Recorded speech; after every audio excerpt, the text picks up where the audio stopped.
welcome. Thank you. This quick 20-minute session on AI and cybersecurity. Welcome, Michael.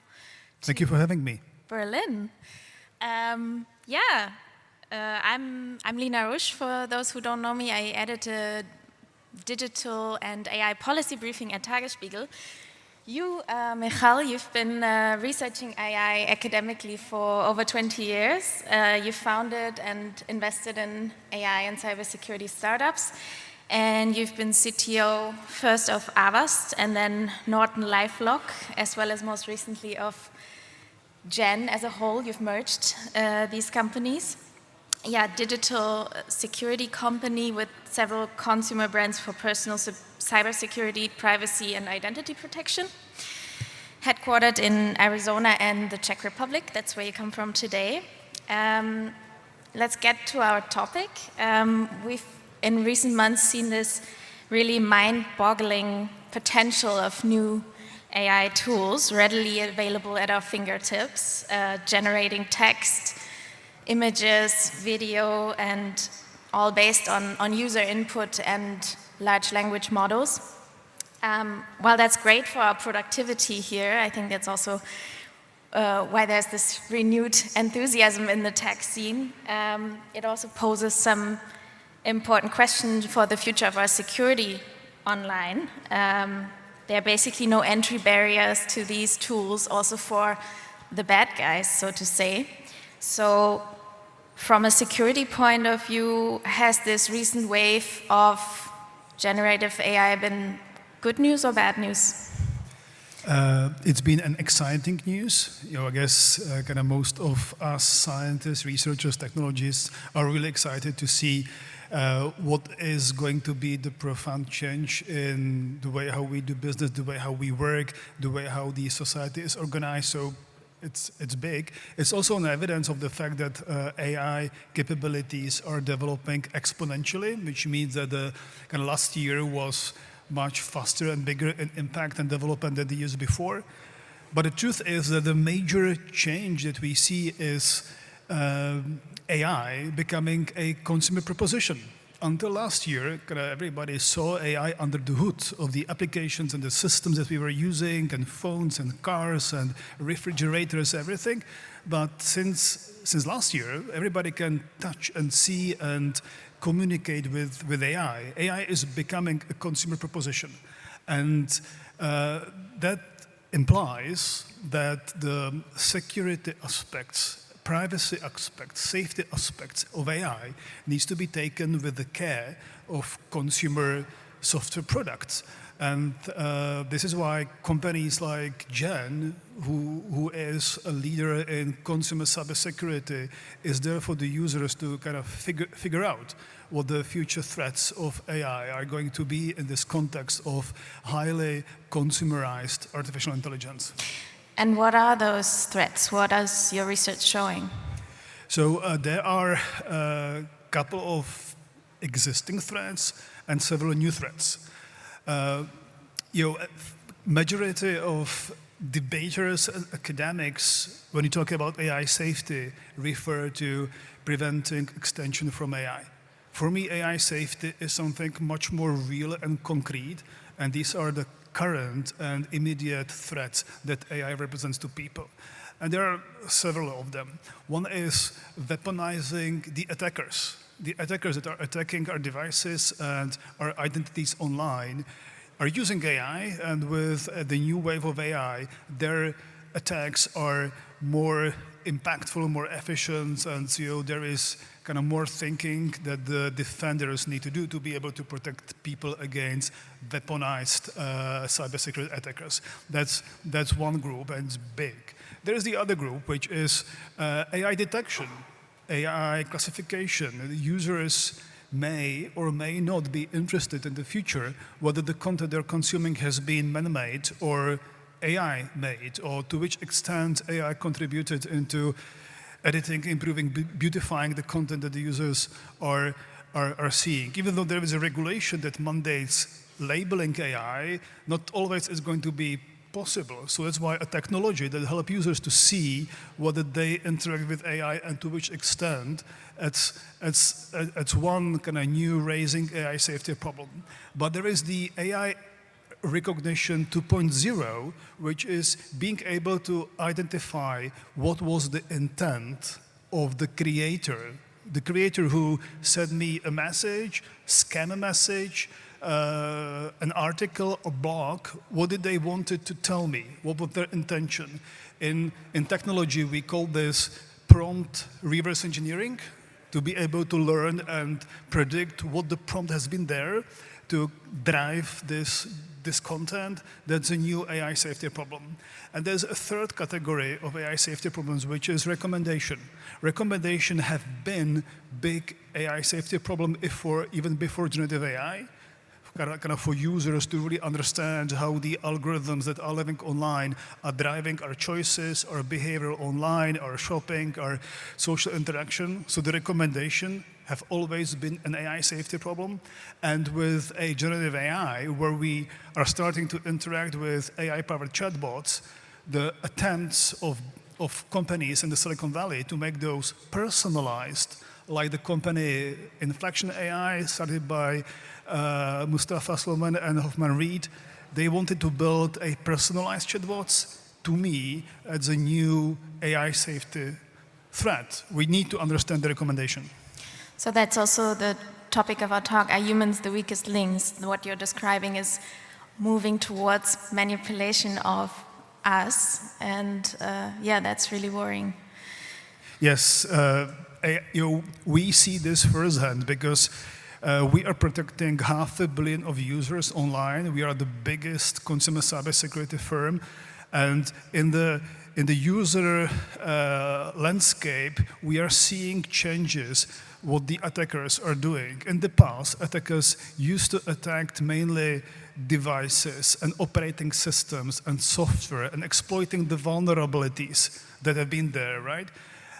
We see currently that it's only like 30% or less of the infection that are going at devices and software. More than 70% of attacks are going to vulnerabilities of human mind. Attackers are trying to trick us. They try to manipulate our intentions, our attention. They mess up with our emotions so that users trigger an action online with unwanted consequences.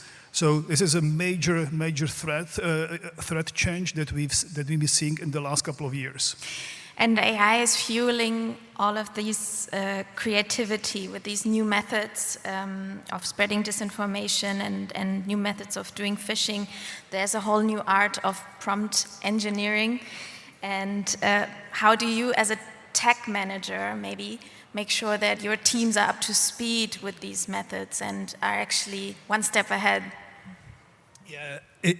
In Gen, we are really trying to kind of understand and figure out what is the best use of generative AI for the company operating in the most efficient and most creative way. So we are experimenting with AI in software development,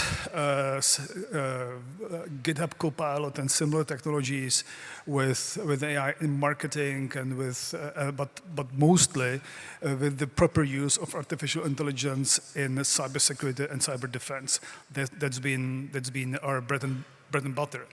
But from the perspective of the attackers, we see that they are kind of mastering the capability of generative AI big times in two directions. One is generative AI-powered malware writing. So that has been demonstrated that malware can be written by generative AI.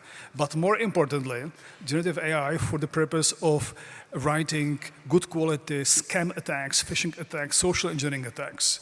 And the user may think that with a good quality AI-generated content, the message that scams me can be more lethal because I more likely believe that it's a legitimate message and I click it. But the experience that we see is that the attackers have even bigger opportunity in managing the relationship with the victim Once I'm a victim and I click on the message, I don't immediately dispose of my funds. There is interaction with the attacker who manipulates me into believing that this interaction is legitimate. And this interaction can be automated by generative AI, because generative AI is excelling in being relatable. This is the thing. Generative AI demonstrates that AI can relate to people, can give the sense of safety and security, and this is where the attackers are excelling these days, and this is the biggest danger of generative AI in scamming attacks. This relatable conversation between the chatbot and the people. Yeah, I think we've all experienced that already in our attempts. There's all this mystery surrounding systems like ChatGPT, which data has been used, which user data has been used, and which works of art have been plagiarized, so to say, by the systems. Is there anything you can do as a company to help users learn about how their data has been used, and maybe also speaking from your own experience with how the company used user data in the past and safety issues there? Yeah, the AI privacy problem, it's a big problem. I would even say it's a component of the AI safety category. How can I use and deal with generative AI in a privacy-preserving way? It's big. Different actors online have got different approaches, kind of big businesses, governments, SMEs, but also consumers. This problem is not by far resolved. For one, the providers of generative AI are kind of taking their steps so that they are kind of claiming to minimize their risks, which is great. But I truly believe that there is an opportunity for a neutral technology party between the users and the providers of AI whose business model is solely to protect users' privacy. So we've been investigating in Gen the concept of privacy-preserving machine learning, privacy-preserving data analysis, and our learning from those fields is translated into the technology in privacy-preserving dealing with generative AI. There's this. Sorry, sure. I didn't answer the aspect of intellectual property. This is big. It's unresolved, and by far the biggest instance is GitHub, which is full of code that has been developed by programmers all around the world, and now GitHub Copilot is helping to write software which is having the ideas, creativity, and thoughts of hundreds of thousands of software developers around the world. This is unresolved, and it's going to be big. There's now this attempt, and Europe is at the forefront of trying to regulate AI, and it's a huge topic. There's different schools of thought on it, some of which say, there might be a problem for developing AI further if we regulate it too much. Like, where do you place yourself on this spectrum? And also, will it be a threat to these tools against online cybercrime to develop these if regulation is too tough? That's an excellent question, Lina. I know for a fact that if we don't regulate AI, the way how we live today will be changed irreversibly. So in order to protect the way how we live, we need to deal with regulating this exponentially improving technology. This is for fact. So, and in this regard, I really appreciate everybody who is participating in the public debate around regulation and who is helping the regulators to do a good job. Having said so, there is always a misconception that regulation will resolve all the AI ethics, AI safety problems, which it will not, sadly. There is much more we need to do rather than regulate only.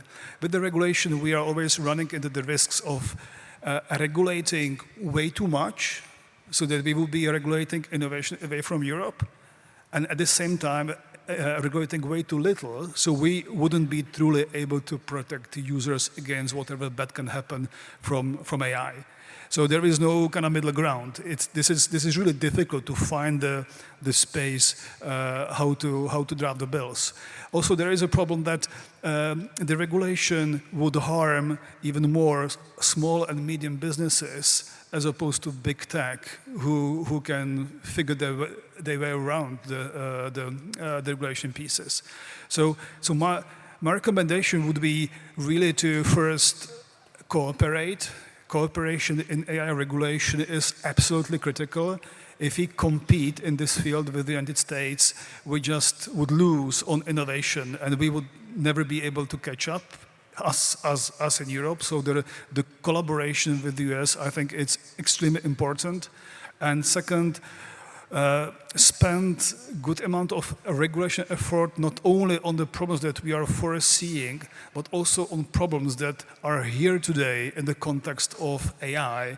And algorithmic manipulation and recommendation is one of those big problems that have been here for the last 15 years.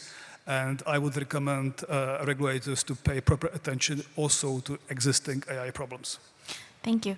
We have one last question before we move on to questions. So if you can already prepare yourself if you have a question. I think there's Slido available. Yeah, just you came here from Prague today, and this is the Berlin Tech Community at this festival, United. So what generally do you see for this region? What role can this region play in the fight against cyber attacks? So I'm really excited to be here in Berlin because I have really high impression about the Berlin technology community and startup community. It's really great, and I see Berlin technology community being part of a larger family of Central European technology and AI and computer science community, which I think is very vibrant and very, very important for whatever is going to happen in tech in the future. I'm coming from the cyber safety environment, AI environment, so we have here kind of great achievements. There is the Avera love brand, German antivirus, great company, now part of Gen. There is AVG, Avast in the Czech Republic, now part of Gen. We have Asset, Bitdefender, Gen competitors. So I really think that the consumer cybersecurity has been a great success in Central Europe, and with good quality education and good quality AI capability training and European research, I think that this region, Central Europe, can be a big player in figuring out how to protect users against what's bad on the internet, also powered by AI. Great. Do we have a question? We have the first questions coming in, so thank you so much for the discussion. First question, actually, where do you think are we sort of on the cycle of AI? Is it going to be like Web3, where we have these bubbles pop up, everybody is talking about it, the entire global mediascape is going to talk AI, and then it's going to fade out again and it's going to come back? Or are we now really sort of moving ahead and see ongoing disruption and transformation? I studied AI in the midst of '90s, which was the AI winter, and we were kind of instructed that AI is coming in cycles. I would maybe disappoint some, but I don't see any AI winter coming. Maybe the word AI will morph into some other word, so maybe we will be using some other concept for talking about AI, but I don't see any AI winter coming. We first gonna need to see what the impacts of generative AI and this big AI wave will be having on the way how we do business, the way how we educate our children, the way how we do healthcare, the way how people do jobs, and then we would see whether any winter is coming, but I don't see it coming in the following 5 to 10 years. Two more quick questions, and thank you. There's lots of questions. I'm going to go sort of chronologically this time, but you can also upvote questions from the other audience members. So one is around regulation. How can regulators prevent algorithmic bias from big tech and AI companies? And also maybe combined, what do you think about the EU AI Act?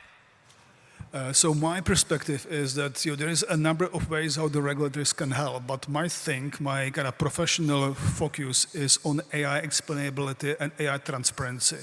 If the regulators can double down on requesting an access to users' private data that are managed and maintained by the platforms, to deliver an access to users' private behavioral profiles that have been constructed by the platforms, and let third-party companies to help users to build an explainability and transparency tools that would help them to explain in which social bubble they live, how they can move from a bubble to a bubble, how they can change their online behavior, if they don't want to see some specific content being recommended.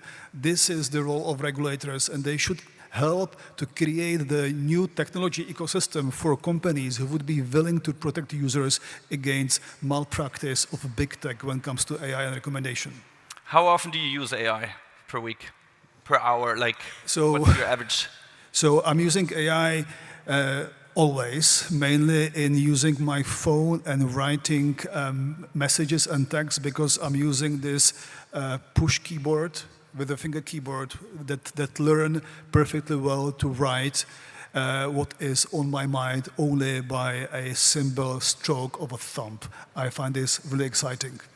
Michal, Lina, thank you so much for joining us today. Thank you from my side as well. Thank you. Thank you for having me.